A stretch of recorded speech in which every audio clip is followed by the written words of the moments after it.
Assalamualaikum and good day everyone. So today we are going into topic 8, which is chemical equilibrium. So for this topic we have two subtopic, which is the dynamic equilibrium and also the equilibrium constant Kc and Kp. But now we are going into the first subtopic, so dynamic equilibrium. So in this subtopic, you'll be learning on the reversible reaction. Okay, and then we will be learning on the characteristic of a dynamic equilibrium system and also a law of mass action or law of chemical equilibrium.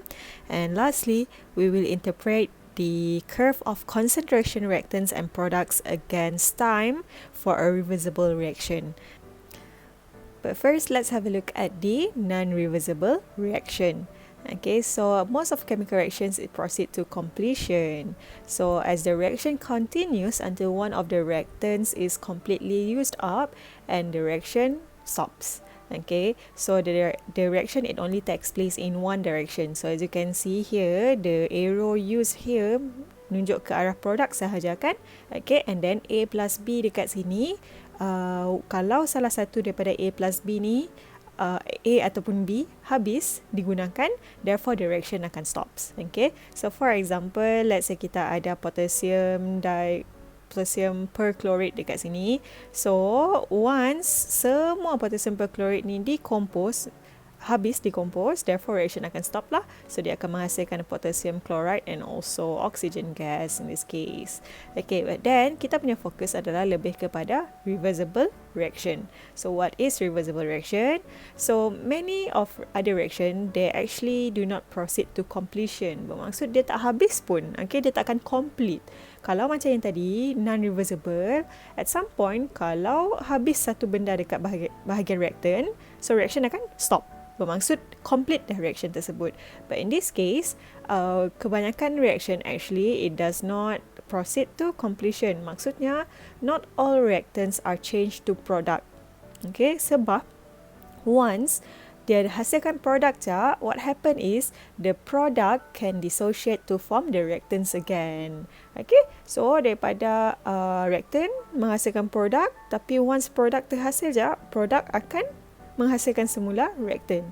So reaction tu takkan habis. Okay, so reaction takes place in both direction in this case. So as you can see kat sini, so A menghasilkan B and then later on B pun boleh menghasilkan semula A. So A is the reactant, B is the product. Okay, so the reaction proceeding from left to right is what we call as the forward reaction. Okay, so whereas the reaction proceeding from right to left, it is called as the reverse reaction. So pergi ke kanan, forward. Pergi ke kiri is reverse reaction. Okay. So the chemical reaction which takes place both forward and reverse reaction is what we call as the reversible reaction. Okay, so arrow kat sini, yang half-headed arrow ke kanan and then ada half-headed arrow ke kiri. So that indicates a reversible reaction lah. Okay, so for example here kita ada hydrogen gas together with iodine gas akan menghasilkan hydrogen iodide gas. Tapi later on, once dia terhasil je hydrogen iodide ni, apa yang berlaku adalah hydrogen iodide ni akan dissociate semula menghasilkan the two reactants dekat sini. So in reversible reaction, initially the reaction proceeds toward the formation of product. Okay, so dia nak menghasilkan hydrogen iodide kat situ. But then as soon as some of the products molecules form, so the reverse process begins to take place. So akan menghasilkan semula H2 dengan I2. Okay, therefore the reactant molecules hydrogen and iodine are formed from the dissociation of the product molecule. So terhasil semula kita punya produk. Kita punya reactant. Okay, jadi now the concept of equilibrium, kita akan tengok yang reversible reaction dengan non-reversible reaction kat sini. So basically kalau reversible it goes in both direction, kiri kanan. Okay, tapi kalau non-reversible it only goes one direction. Okay, and then kalau non-reversible ni the reaction proceed towards the formation of product. Kita fokus more on hasilkan the product part. Okay, tapi kalau macam reversible ni, as soon as product terhasil, apa yang berlaku adalah the reverse reaction terus ambil alih juga. Okay, so the reverse process begins to take place and reactant pun akan terhasil semula daripada kita punya produk.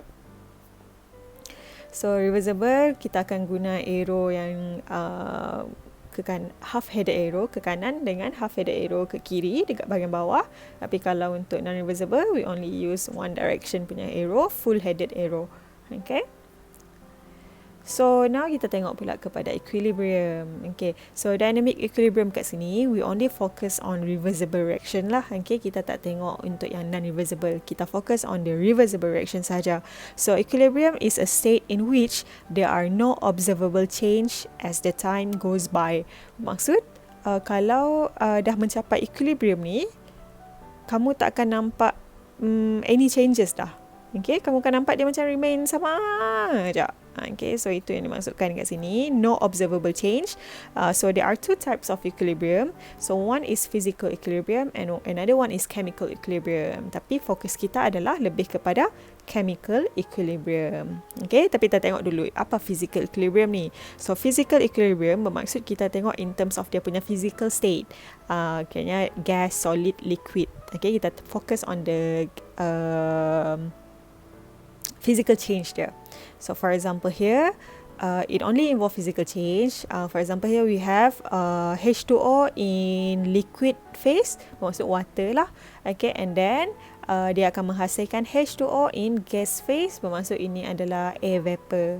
Okay, so ini dalam bentuk gas.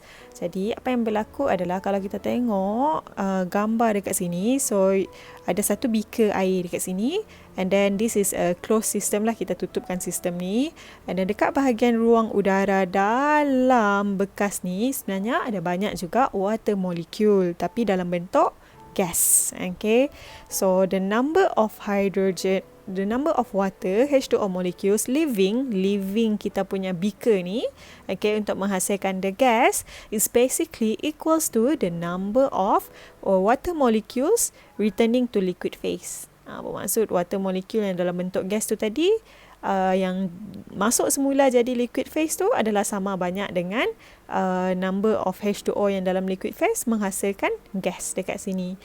So itu adalah physical equilibrium. Maksudnya kat sini, kalau misal ambil botol air ni kan, so ada ruang ke atas ni kan, sebenarnya ruang atas ni pun penuh dengan water molecule juga tapi dalam bentuk gas. Tapi kamu tak nampak any change kan, any observable change kamu tak nampak pun. Sebab apa? Sebab air yang keluar jadi gas adalah sama banyak dengan air yang dekat gas ni, bukan air, H2O yang dekat atas ni turun semula jatuh jadi air. Sebab tu kamu tak nampak any observable change. So this is what we call as physical equilibrium. Okay, but now kita nak fokus kepada chemical equilibrium. So most chemical reactions, they are reversible. Okay, so consider that N2O4 gas menghasilkan NO2 gas, whereby the colour untuk N2O4 dia adalah colourless. Kalau untuk NO2 gas pula warna dia adalah brown. Okay, so when we introduce some of the N2O4 liquid into a sealed flask kept at 100 degrees Celsius, so a change occurs immediately. Okay, so dia terus berlaku reaction dah kat situ. Okay, so the liquid, sebab kita introduce liquid dulu kan, so liquid ni dia vaporize dekat 21 degrees Celsius, bermaksud dia akan jadi gas lah. Bila dekat 100 degrees Celsius ni nanti N2O4 ni akan jadi gas, tapi gas yang warna dia adalah colourless. Okay, tapi gas tu tiba-tiba dia akan begins to turn pale brown, bermaksud gas ni tengah menghasilkan NO2 sekarang ni. Okay, jadi now kita tengok kat sini. So the colour slowly darkens, but after a while, no further colour change can be seen. Bermaksud, apa maksudnya kat situ? So this is because the reactant and product concentration stop changing because the forward and reverse rates have become equal. Okay, so yang going forward, the rate of reaction going forward adalah sama dengan rate of reaction going reverse. Okay, so mungkin kamu masih tak faham lagi kat sini apa yang dimaksudkan dengan reactant and product concentration stop changing. Okay, apa yang dimaksudkan dengan forward and reverse rate ni becomes equal. Okay, lepas ni kita akan tengok Okay, so kalau kita fokus dengan gambar kat sini. So tadi the N2O4 liquid is being kept in one bottle kat sini. So let's say the bottle ni sekarang ni adalah 100 degree Celsius lah. So warna N2O4 tadi adalah colourless kan? Kalau dia sebagai gas, warna dia adalah colourless. So kalau kita tengok yang dalam bulatan ni, so the one yang colour white tu, that is actually N2O4 lah. Dia nak menunjukkan yang colourless punya gas tu. Okay, tapi kalau kamu tengok betul-betul, warna dalam botol tu sekarang ada pale brown. Okay, it's very pale brown. So sebenarnya pale brown tu adalah NO2. Okay, NO2 dah start terhasil dekat situ. So yang warna merah punya molekul ni, itu adalah NO2 punya molekul. Okay, so itu starting dia. So kita start dekat A tu kan. Okay, that is the starting point. But then as the time goes by, so lagi warna gas yang dalam botol tu dah makin gelap. Okay, bermaksud dah makin banyak NO2 yang terhasil. Okay, NO2 tu terhasil. Kalau kamu tengok dalam gambar bulatan ni pun, kita dah ada 3 molekul of NO2 dekat situ. Okay, so mixture becomes pale brown untuk yang B. So makin nampak warna brown tu.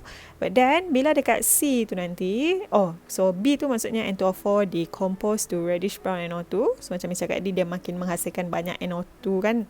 Okay, lepas tu C tu nanti, mixture reaches final colour. So somehow warna ni adalah yang final colour dah, and kamu dah tak nampak dia makin gelap daripada tu.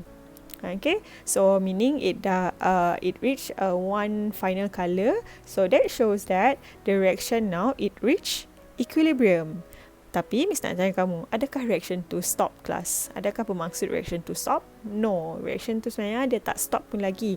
Apa maksudnya dia dah reach equilibrium ni? Bermaksud at equilibrium, the rate of N2O4 molecules decompose untuk menghasilkan NO2 adalah sama laju dengan the rate of NO2 molecule combine semula untuk menghasilkan N2O4. Okay, so N2O4 menghasilkan NO2. N2O4 menghasilkan NO2 sama laju dengan O2 menghasilkan semula N2O4. So that is the point that kita kata it reach the equilibrium dah. Okay, so at dekat D pula, so D ni kalau kamu tengok time dia pun makin lama kan, lagi lama berlalu. Tapi adakah colour dia berubah? Tak, colour dia tak berubah dah. Okay, so basically the concentration and colour remain constant as the time goes by, sebab dia dah mencapai equilibrium kan. So kamu takkan nampak perubahan warna ataupun concentration dah, because it reaches the equilibrium dah, where the rate of N2O4 menghasilkan NO2 adalah sama laju dengan the rate of NO2 menghasilkan N2O4 semula. Okay, so dynamic equilibrium. So apa benda dynamic equilibrium ni? Basically dia adalah pasal equilibrium. Okay, tapi dia ada 2 karakteristik kat sini. So kita akan tengok lah. So in a reversible reaction, both forward and reverse reaction, it continue indefinitely. Dia akan sentiasa berlaku. Okay, bermaksud reaction tak stop pun. Okay, benda tu akan sentiasa berlaku even though equilibrium has been established. Walaupun dah mencapai equilibrium, tapi sebenarnya reaction tak stop. Okay, so the chemical equilibrium is achieved when 1. The rates of the forward and reverse reaction are equal. Okay, bermaksud going to the right sama je laju dengan going to the left. Okay, so that's why dia letak kat sini rate of forward reaction adalah equals to the rate of reverse reaction. Okay, so second point dia adalah the concentration of the reactants and product remains constant. Constant lah kelas, constant. Constant bermaksud there's no change already. Okay, tak ada perubahan. So the system is said to be in dynamic equilibrium. Okay, so remember that for the reaction N2O4 menghasilkan NO2 ni, at equilibrium, basically the rate of forward reaction sama dengan rate of reverse reaction. Maksud N2O4 N2O4 menghasilkan NO2, okay, adalah sama laju dengan NO2 menghasilkan N2O4. Okay, and then the N2O4 punya concentration dengan NO2 punya concentration, it remain constant. remain constant. Bermaksud tak ada perubahan dah. There's no change anymore. Tapi you have to take note that it doesn't mean the concentration of N2O4 sama dengan NO2. Remain constant does not mean that the concentration is equal. Okay, no. Remain constant bermaksud maybe NO2 punya concentration tinggi macam ni, N2O4 punya concentration rendah macam ni, tapi as the time goes by, kamu tak nampak any perubahan. Okay? Dia kekal dekat situ je. Nanti bila kita belajar pasal graph nanti, kamu akan lagi nampak benda ni. Okay? So, consider the following reversible reaction. So, now kita nak tengok graph sekarang ni. So, the concentration time graph for reaction between A dengan B adalah macam ni. Okay, so apa sebenarnya yang dimaksudkan dengan graph ni sebenarnya? Okay, jadi ini adalah starting point. Okay, starting point kita yang dekat sebelah kiri ni. So, 0 dekat situ. So, dekat 0 ni bermaksud B belum terhasil lagi. Okay, sebab concentration dia 0. B tak terhasil lagi. Tapi yang kita ada sekarang adalah A. A is mungkin sama dekat sini kah? Okay, macam tu. So, itu adalah untuk A, concentration A. Okay, ni adalah concentration B kat bawah sekali tu, 0. So, kita start with A. So, what happened is, from the graph, as you can see, as the time goes by, the concentration of A decreases. Okay, so kamu nampak concentration dia semakin menurun with time. Okay, meanwhile, what happened to B? B pula, as the time goes by, B akan semakin meningkat. Kenapa B semakin meningkat? Sebab kan A dah menghasilkan B, kan? A menghasilkan B. So, A yang menghasilkan B tu bermaksud A punya concentration semakin berkurang lah. Tapi B tu pula, bila dah A start menghasilkan dia, so dia semakin banyak. Okay, so that is why B increases with time. Okay, concentration dia. So, after the time T1 ni yang ada dash warna merah tu. Okay, this part here. Okay, so after time T1, so as you can see, concentration of A dengan B, they remains unchanged. Bermaksud it remain constant. Okay, so bila dia dah mencapai equilibrium, so somehow kamu tak akan nampak any perubahan dah dekat bahagian concentration of both your reactant and also your product. So ini remain constant, sini pun remain constant. Okay, so the system is in the state of equilibrium bila dia dah tak berubah dah concentration dia. Okay, so lepas T1 tu is what we said as equilibrium. Okay, so also take note that as the reaction proceeds, so the rate of forward reaction decreases and the rate of reverse reaction akan increase. Okay, in terms of rate, so rate ni nanti kita akan belajar in the next chapter lah. Kita akan belajar pasal rate ni nanti. Okay, but bear in mind, rate of forward tu nanti akan semakin rendah. Okay, sebab dia dah slow down lah, sebab dia dah menghasilkan banyak produk kan. Tapi produk tu pula, daripada dia tak ada apa-apa tu tadi, bila dia dah ada, so dia akan pergi ke menghasilkan semula reactant. So that is why the rate of reverse reaction akan increase. Tapi at some point nanti, okay, at some point, so kalau ni A, ni B, so rate ni makin menurun, rate B ni makin meningkat, so at some point dia akan jadi equal kan. So, when the rate of forward reaction is equals to the rate of reverse reaction, that is the point where the concentration of A and also concentration of B remain constant. Yang square bracket tu menunjukkan concentration lah, concentration. So, again, sekali lagi misalnya cakap, square bracket ni, it shows the concentration. Kita tak payahlah nak tulis concentration of A, tak payah. Kita just terus letak dalam square bracket A, itu menunjukkan concentration. Okay. And then at this point, the system is said to be in a chemical equilibrium. So after the T1, okay, so the reaction actually it hasn't stopped yet. Okay, so the reaction does not stop even after the equilibrium has been attained. It's just that because the rate forward adalah sama dengan rate reverse, so kamu tak nampak any observable change anymore. But it doesn't mean that the reaction has stopped. Okay, so this equilibrium is what we call as the dynamic equilibrium. Okay, so basically there are two characteristics of a system in equilibrium. So the first one tadi adalah Okay, so take note that equilibrium can only occur in a closed system. Sistem yang tertutup. Sebab kalau open system, dia terus terkeluar, memang kita tak dapat nak observe lah pasal dynamic equilibrium ni. Okay, kamu tak nampak lah equilibrium tu. Dia takkan mencapai equilibrium pun. So it has to be in a closed system. Okay, so the first characteristic of a system in equilibrium is the concentration of both reactant and also product. They are constant over time. Okay, so kamu takkan nampak any changes dah. So dia akan remain constant je. And the second point adalah the forward reaction rate is equals to the reverse reaction rate. So ini adalah what we said as the dynamic equilibrium. Okay. So this one here is, as you can see, there are 3 different graphs, okay, with different starting point.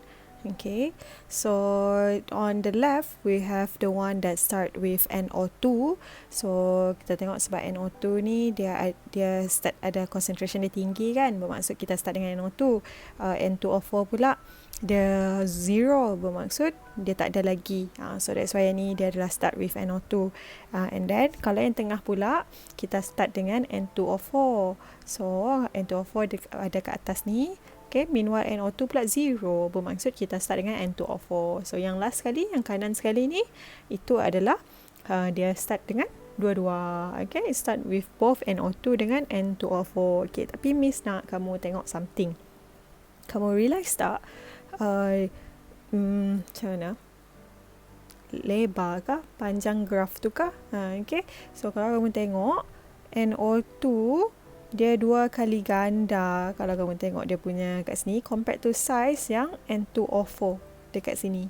Okay, sama juga kat sini. Sini pun NO2 size yang bahagian ni 2 kali ganda compared to N2O4. So sama juga this part. NO2 2 kali ganda compared to N2O4. Kenapa? Kenapa ada 2 dekat situ? Because kalau kita tengok dia punya equation, okay, so 1 mole of N2O4 producing 2 mole of NO2. NO2 kita ada 2 mole. So that is why concentration dia pun kamu nampak dia lagi besar lah. Okay, lagi banyak kita akan guna. Okay, so now basically dekat point yang dia tunjuk tu, itu semua yang point yang bahagian dalam graf tu yang gelap sikit tu, itu semua adalah bila dia dah mencapai equilibrium. As you can see, the concentration now it remain constant dekat sini. Maksud this part adalah bahagian yang dia dah mencapai equilibrium. So same goes to this part. So at some point bila the concentration remain constant, that is the part that they reaches the equilibrium already. Same goes to this part here. Okay, and itu juga maksudnya the rate of going forward is equals to going backwards dah. Okay, so even though equilibrium is reached in all cases, so as you can see, in all cases semua kita akan mencapai equilibrium, but the equilibrium concentration of NO2 dengan N2O4 are not the same because kita start berbeza kan. Kita start semua reaction ni adalah dekat point yang berbeza semuanya. Okay, jadi kalau kat sini kita masih lagi fokus dengan N2O4 menghasilkan NO2. So kalau kita tengok value kat sini, so mungkin kamu confuse sikit lah. So initial concentration bermaksud dekat time 0. Okay, timing dia 0. So itu adalah initial concentration. Okay, and then yang ni pula adalah equilibrium concentration, whereby the part yang dia dah reach equilibrium. Okay, and then this one pula adalah ratio of concentration. So ratio yang dibuat kat sini adalah produk kepada reactant. Okay, NO2 dekat atas, concentration of N2O4 dekat bawah. Yang ni adalah dia fokus the one yang berada dekat equilibrium sahaja. Okay, so kita tengok lah. Kita tengok. So kalau yang the first one, the first reaction here. Okay, so the first reaction here adalah NO2 tak ada lagi. Ini semua adalah dekat different kind of reaction lah kelas. Ini adalah reaction 1, ini adalah reaction 2, ini adalah reaction 3, ini reaction 4, ini reaction 5. Okay, so dekat reaction 1 apa yang dia buat adalah dia start dengan N2O4. Okay, so N2O4 ada concentration, NO2 tak ada concentration kan, bermaksud NO2 zero lagi, dia tak terhasil lagi.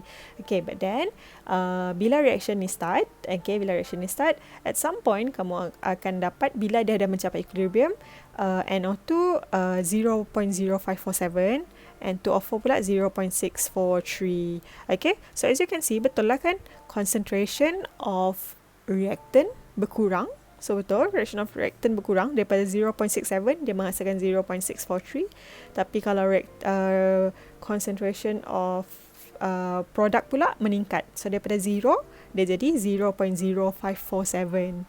Okay, so betul lah dia makin meningkat kat situ. Okay, jadi apa yang dia buat pula adalah dia akan kira the ratio of concentration. Tapi Miss nak kamu fokus the one yang dekat sebelah kanan ni sahaja. So yang sebelah kanan ni bila dia kira dia dapat 4.65 exponent negative 3. Okay, so in another different reaction, tapi between N2O4 dengan NO2 pula. Tapi Miss nak kita tengok contoh yang last kali ni lah. So yang last kali ni whereby the concentration of N2O4 0, concentration of NO2 pula 0.2. Okay, so dia start dengan NO2. Okay, so at some point bila dia dah mencapai equilibrium, so apa yang berlaku adalah dapatlah dekat sini. Okay, and then bila dikira the ratio of concentration antara NO2 kepada N2O4 dapat 4.63 exponent negative 3. Okay kan, Miss minta kamu fokus the one yang sebelah kanan ni kan.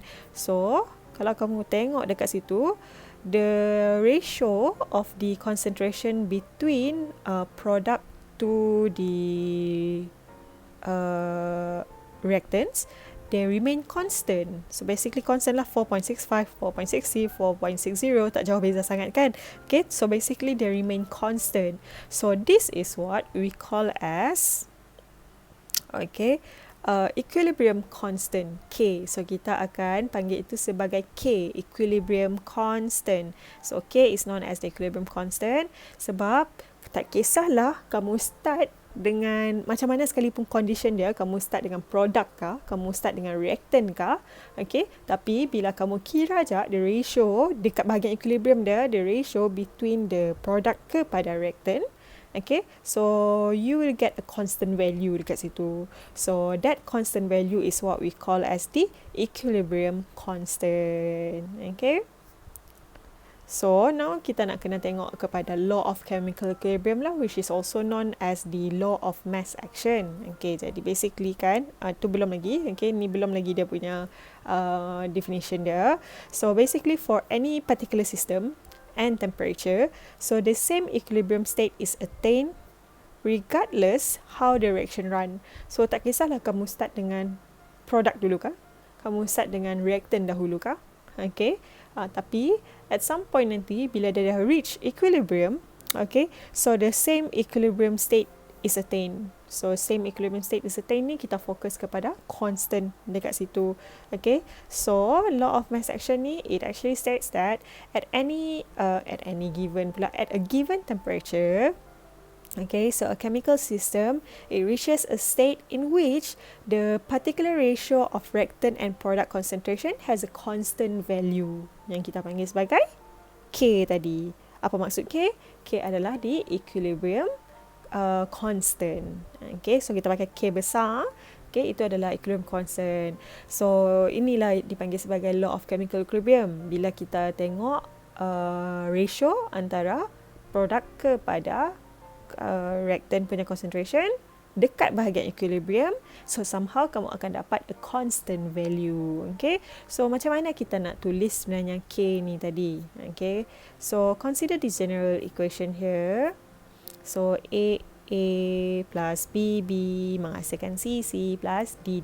So at equilibrium, apa yang kamu akan buat adalah kamu ambil concentration of C to the power of C, concentration of D to the power of D, divide by concentration of A to the power of A, times with concentration of B to the power of B. So basically kamu ambil apa sebenarnya maksud kat sini kan. So ini adalah constant lah. Okay, itu adalah how we write the equilibrium constant.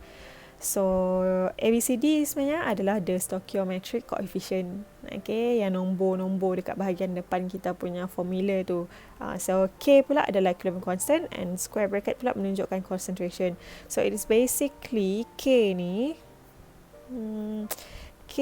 adalah produk punya concentration, okay, and then depends dengan coefficient dia, okay, and then kita bahagi dengan reactant punya concentration, and then it also depends on the stoichiometric coefficient of reactant tu sendiri, okay, each reactant tersebut. Jadi kalau kita tapi ada benda Miss nak kena ingatkan kamu kat sini. Okay, so keep in mind that kita kena tengok betul-betul equation tu, the way equation tu ditulis. So by convention, so any substances on the left of the equation is what we call as reactant. Meanwhile, the one yang on the right pula, okay, is what we call as the product. Jadi kat sini, so itu A dengan B adalah reactant, C dengan D adalah products. Therefore, the way kamu tulis dia punya equilibrium constant adalah C dengan D dekat atas sebab dia orang adalah product, A dengan B dekat bawah, because itu adalah reactant. Tapi if you write the equation macam ni, so C plus DD menghasilkan AA plus BB, so maksud sekarang ni kamu punya reactant adalah C dengan D. Okay, meanwhile A dengan B pula akan jadi product. So macam mana kita nak tulis constant dia sekarang ni? So siapa dekat bahagian atas? So since product kita adalah A dengan B, therefore macam ni lah dia punya constant. Okay, so it really depends on how you write your equation. So kalau yang kiri, make sure itu adalah reactant, yang kanan itu adalah product. Okay, so for example here, kita ada equation kat sini. So kita ada CH3COO C2H5 reacts with water menghasilkan CH3COH plus C2H5OH. So macam mana kita nak tulis constant dia sekarang ni? So at equilibrium, so basically K is equals to, so kita ambil dahulu produk kita CH3COOH. Okay, and then since dia punya coefficient adalah 1 kan, so perlu tak tulis kalau 1 to the power of 1? Tak perlulah. Okay, and then kita darab dengan concentration of C2H5OH. Okay, and C2H5OH ni pun dia punya coefficient 1 juga, so tak perlulah. Okay, so divide by the concentration of CH3COOC2H5, okay, and then to the power of coefficient dia which is 1, so Miss tak tulis juga, and then times with concentration of water to the power of 1 juga, so Miss tak tulis juga. So this is how you write the equilibrium constant in the case of equation dekat sini, where K is the equilibrium constant and square bracket tu adalah concentration. So kita tengok pula untuk example 2. So example 2 here, kita ada 2 moles of SO2 reacts with 1 mole of O2 menghasilkan 2 mole of SO3. Okay, so at equilibrium, so macam mana kita nak tulis ni? So K adalah equals to, so SO3 adalah product. Okay, SO3 product, so kita tulis dia dahulu. So concentration of SO3, and since dia punya coefficient adalah 2, therefore kena tulislah 2 to the power of 2. Okay, meanwhile dekat bahagian kita punya bawah pula untuk equilibrium constant ni kita kena letak bahagian product dia kan, bahagian reactant dia. Okay, so kita ada 2 reactant, so kena ada 2 lah. So kita ada SO2 dengan so kita tengok dulu, SO2 ni dia coefficient dia adalah 2, therefore to the power of 2. Okay, and then it has to times with concentration of O2. So O2 pula dia punya coefficient 1, so Miss tak tulis lah, sebab to the power of 1 sama je lah kan yang ni. So this is how you write for the equilibrium constant kalau untuk kita punya example 2 dekat sini. So again, where K is the equilibrium constant and the concentration gets the square bracket merujuk kepada concentration. Okay, so now is your turn lah pula nak tulis the equilibrium constant. Okay, so write an equilibrium expression for each of the following reaction. So kita kena expresskan tadi lah yang macam Miss buat tu tadi, produk kat atas, reactant kat bawah. Okay, so tolong tunjuk. Okay, so try buat yang ni untuk 5 equation kat sini, and then second try this pula Okay, so given to you the following equilibrium concentration are measured at 483 Kelvin, where the concentration of CO is 1.03, concentration of H2 0.322 molar, and the concentration of CH3OH is 1.56 molar. So determine the equilibrium constant. Okay, dekat sini dia nak kamu determine value K tu. Tadi kita baru expresskan sahaja kan K tu tadi. Kita express sahaja, tapi kita tak letak any value sebab you are not given any value of the concentration. So kamu tak payah kira K tu. Tapi sekarang ni kamu nak kena determine the equilibrium constant. So kamu kena determine the value kat sini. Jadi apa yang first kamu kena buat kelas? Okay, based on the equation given to you, expresskan dahulu the K. Okay, expresskan dulu K tu macam mana based from the equation here. And then lepas dah tulis expression of K tu nanti, barulah kamu substitute all the value given to you. Okay, so lepas substitute tu nanti, so kamu akan dapat satu value K tu nanti. So guna calculator lah. Okay, so nanti Miss nak tengok jawapan kamu. So settle dah kita punya topik 8.1. So apa yang kita dah belajar hari ni, kita belajar pasal reversible reaction, okay, where the reaction takes place in both direction, going to the right and also going to the left, okay, and the reaction does not complete, so it doesn't stop at all, okay. And then kita belajar juga pasal dynamic equilibrium. So ada dua karakteristik dia yang kamu kena tak ingat, okay, where the concentration of both reactant and product remain constant, and then the second one is the rate of forward reaction is equals to the rate of backwards reverse reaction, okay. And then kita belajar juga pasal graph tu tadi. So graph of concentration over time, where you can see that concentration of reactant berkurang as the time goes by, and then concentration of product pula akan increase, okay. And at some point nanti the rate of reaction dia akan remain constant. So the concentration remain constant of both product dengan reactant, tapi kita punya rate of reaction tu nanti dia akan equal. Okay, so bila dia equal macam tu, lepas tu concentration pun remain constant, that is the point that we call as dynamic equilibrium. Okay, lepas tu kita belajar juga how to express K. So express K tu nanti make sure product dekat atas, reactant dekat bawah.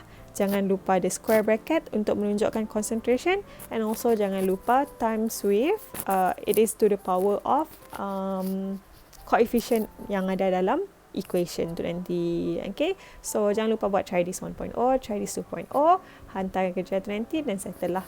Alright, so I'll see you guys again. Bye bye.